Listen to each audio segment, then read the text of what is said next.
Assalamualaikum warahmatullahi wabarakatuh. Perkenalkan, nama saya Yeni Fatimah Al-Jara dengan NIM 2023962. Di sini saya sedikit menjelaskan tentang materi kami, yaitu Karl Marx dan materialisme. Karl Marx merupakan sosok filsuf sekaligus seseorang sosiolog yang sangat fenomenal abad 19. Selain Emil Durkheim dan Max Weber, pemikirannya menjadi poros tersendiri bagi seorang filsuf sekaligus sosiolog yang menjadi kutub bagi kalangan kapitalis. Beberapa kejadian revolusi besar di dunia bergerak dari pangkal pemikiran. Riwayat hidup Karl Marx. Karl Marx lahir di kota Trier, Jerman pada tanggal 5 Mei 1818 dari keluarga mapan Yahudi. Ayahnya seorang advokat yang cukup mapan kehidupannya.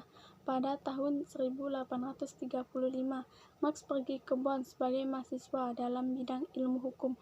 Kemudian ia pindah ke Berlin untuk belajar kesastraan, sejarah, dan filsafat. Dari sinilah Marx berkenal dengan pemikiran-pemikiran Hegel. Meskipun pada saat itu Hegel telah meninggal, tetapi semangat dari filsafat yang diwariskan masih diminati dan menguasai pemikiran filsafat dan sosial Eropa. Pada usia 23 tahun, ia meraih gelar doktor filsafat, gagal menjadi dosen.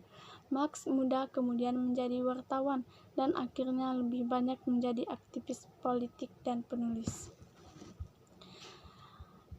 Selanjutnya, materialisme. Materialisme, ketika kita berbicara mengenai materialisme, kita berbicara mengenai filsafat materialisme yang berseberangan dengan filsafat idealisme. Di sini kita harus membedakan materialisme dengan yang kita kenal dalam perbincangan sehari-hari.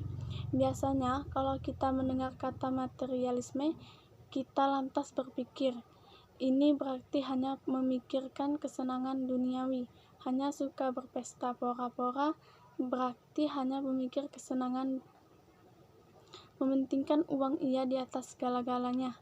Dan ketika ia mendengar kata idealisme, kita lalu berpikir ia berarti orang yang punya, yaitu dialektika.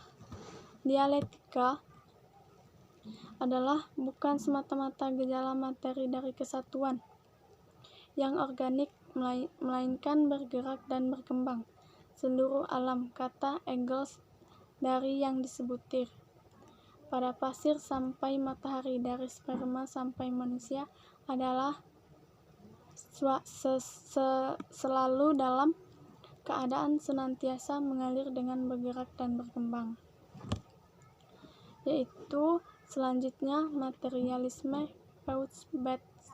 Sebagaimana telah disebutkan di atas, bahwa salah satu pemikiran pokok yang mempengaruhi pemikiran Karl Marx dalam filsafat sosialnya, khususnya yang mengenai materialisme, adalah dipengaruhinya dari pemikiran tentang materi. Oleh Peutz seperti juga Marx, Peutz merupakan salah satu murid yang pernah belajar filsafat kepada Hegel. Para murid Hegel seringkali mendapatkan sebutan Hegel muda. Peutz termasuk sebagai salah satu aliran Hegelin sayap kiri. Terima kasih.